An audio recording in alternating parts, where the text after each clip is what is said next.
Bismillahirrahmanirrahim. Assalamualaikum warahmatullahi wabarakatuh. Alhamdulillahilladzi khalaqal insana wa kafa. Wassalatu wassalamu ala nabiyyil mustafa wa ala alihi wa ashabihi ahli sidqi wal wafa. Asyhadu an la ilaha illallah wahdahu la syarika lah wa asyhadu anna Muhammadan abduhu wa rasuluh la nabiyya ba'dah. Puji dan syukur marilah kita panjatkan ke zat Allah yang Maha Ghafur. Alhamdulillah atas karunia-Nya lah kita semua bisa berkumpul dalam pembelajaran sesi lanjutan tingkat kesetaraan paket C kelas ke-11. Insyaallah dalam pelajaran kali ini kita akan mengajarkan dan atau kita belajar bab ke-4 dalam judul atau tema saling menasehati dalam Islam terbagi 3 bagian. Salawat serta salam semoga senantiasa dilimpah curahkan kepada junjungan kita baginda Nabi Muhammad sallallahu alaihi wasallam. Tak lupa kepada keluarganya, kepada sahabatnya, kepada tabi'in, atba'ut tabi'in, dan kepada kita semuanya. Mudah-mudahan tergolong dan termasuk ke dalam umatnya. Amin ya Allah ya Rabbal Alamin. Baik, teman-teman, para siswa-siswi PKBM Insan Desa yang saya banggakan. Pada pertemuan kali ini, sedikit saya akan mengulas arti dan ataupun 3 bagian dari saling menasihati di antara kita. Di antaranya kita melihat pada konsep atau peta konsep atau bagan alir yang berikut ini. Saling menasihati dalam Islam dibagi minimal 3 bagian, yaitu ada yang dinamakan dengan khutbah, ada yang dinamakan dengan tabligh, dan ada yang dinamakan dengan dakwah. Dan itu sendiri-sendiri ada makna tersendiri. Hampir sama teman-teman, tapi ada perbedaan dari makna kata-kata tersebut. Menelaah dan menganalisis khutbah, tabligh dan dakwah. Akhirnya kita terbiasa dalam menyampaikan atau berdakwah. Berdakwah atau menyampaikan bukan hanya tentang materi keagamaan, tapi juga di situ ada sosial, ada ekonomi, ada budaya, itu juga menyampaikan. Tapi dalam hal ini, saya dalam materi kali ini terkait dengan dakwah, yaitu tentang agama Islam. Baik teman-teman yang saya banggakan, kalau kita lihat pada gambar di samping saya ini, dan teman-teman bisa lihat pada layar monitor slide, ini ada gambar siswa-siswi yang sedang belajar langsung kepada gurunya. Ya, di situ ada peran tadi, ada khutbah, ada tabligh, ada dakwah. Ya, nah ini yang dinamakan dengan dakwah itu bisa pada gambar yang pertama. Di sini ada khutbah, yang kedua ada siswa-siswi yang mencoba untuk belajar, ya, memaparkan satu kisah dan ataupun ayat dan ataupun himbauan apapun tentang kebaikan, tentunya yang bersumber dari agama Islam, yaitu bersumber dari Al-Quran, As-Sunnah dan kalam para ulama. Diriwayatkan ada sebuah hadis dari hadis Al-Imam Bukhari rahimahullahu taala an Abdullah bin Amr an Nabi sallallahu alaihi wasallam qala ballighu anni walau ayah. Ya. Hadis riwayat Imam Al-Bukhari.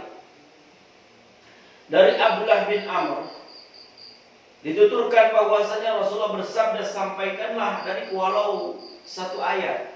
Betapa pentingnya teman-teman ya menyampaikan satu risalah atau satu ajaran atau satu pepatah atau petua ya yang bersumber dari Rasulullah SAW walaupun hanya satu ayat.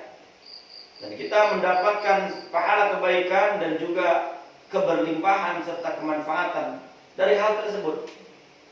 Ya, saya harap teman-teman juga ya dari para siswa-siswi kesetaraan PKBM ini juga nanti mungkin ada yang menjadi pendakwah dan atau juga penyampai informasi kepada masyarakat.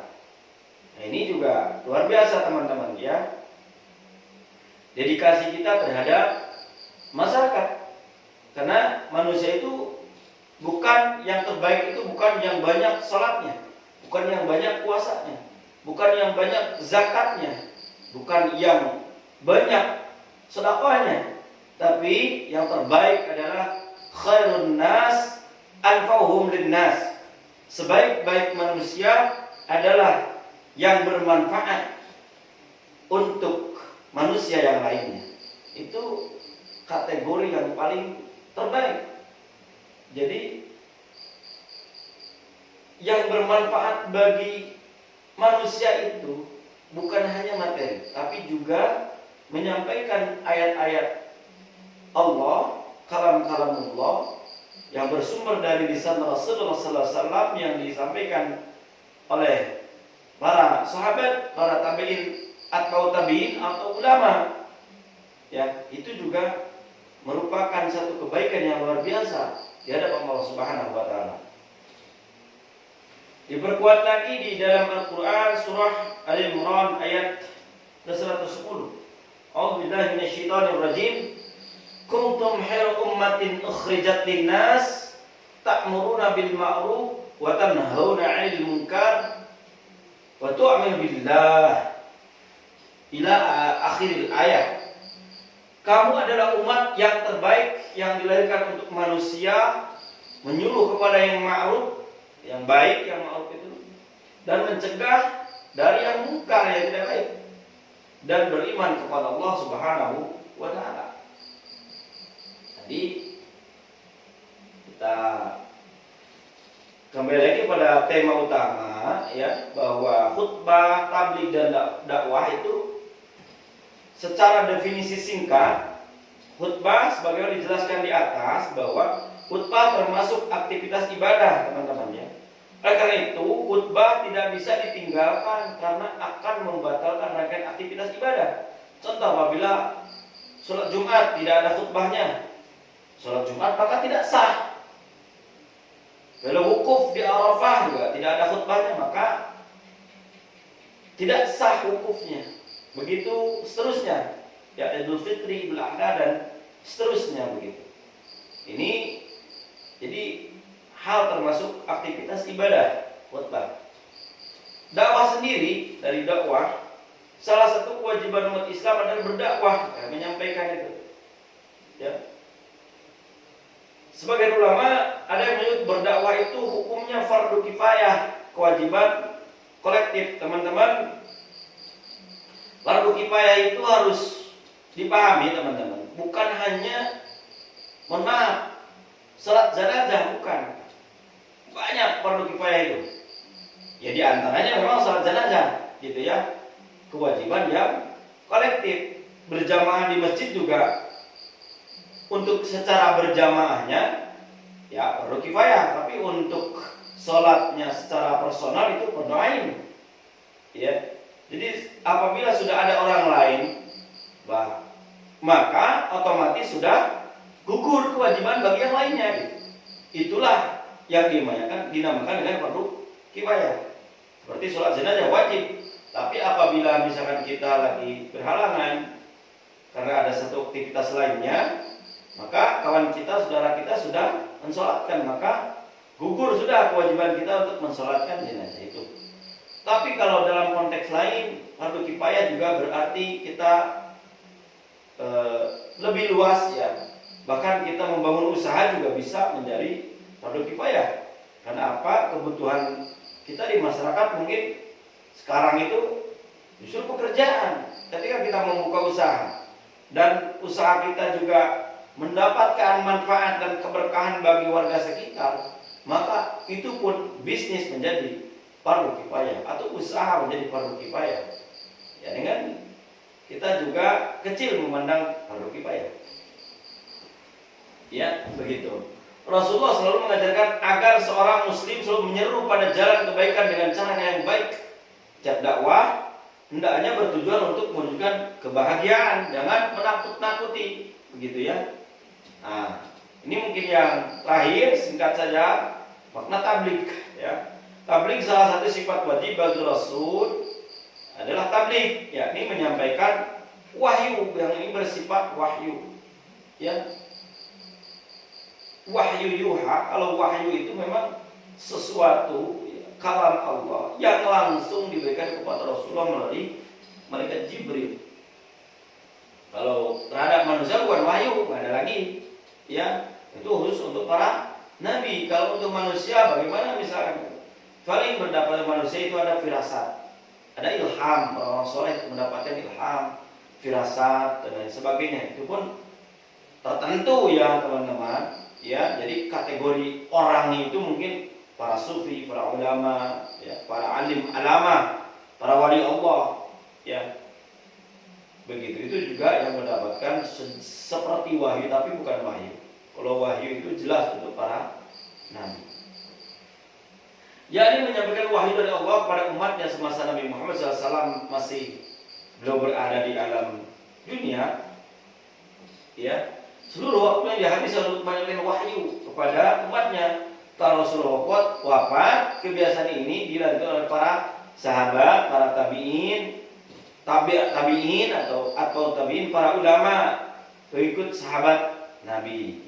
Itu yang perbedaan dari yang tadi. Ya, dari yang tiga, yaitu nomor satu, saya ulang, khutbah, ya, ada menyampaikan dalam sesuatu yang menjadi sesuatu yang sudah terikat pada hukum-hukum atau perilaku-perilaku ibadah yang sudah ditentukan. Salat Jumat, wukuf di Arafah, salat Idul Adha, Idul Fitri. Kalau dakwah itu secara umum, yang kita menyampaikan hal baik secara umum, kita terhadap kita. Kalau misalkan tabligh itu hanya berlaku untuk para nabi, gitu ya, karena itu menyampaikan wahyu dari Allah langsung. Alhamdulillah, mungkin materi untuk kali ini dicukupkan sekian. Nanti mungkin ada sharing, evaluasi dan pendalaman dan pengayaan materi, insyaallah pada pertemuan tatap muka. Akhir kata dari saya, mohon maaf apabila ada salah-salah kata. Dan materi kali ini sekian dulu. Terima kasih. Saya tutup. Billahi taufiq wal hidayah. Wa ila wal hidayah. Assalamualaikum warahmatullahi wabarakatuh.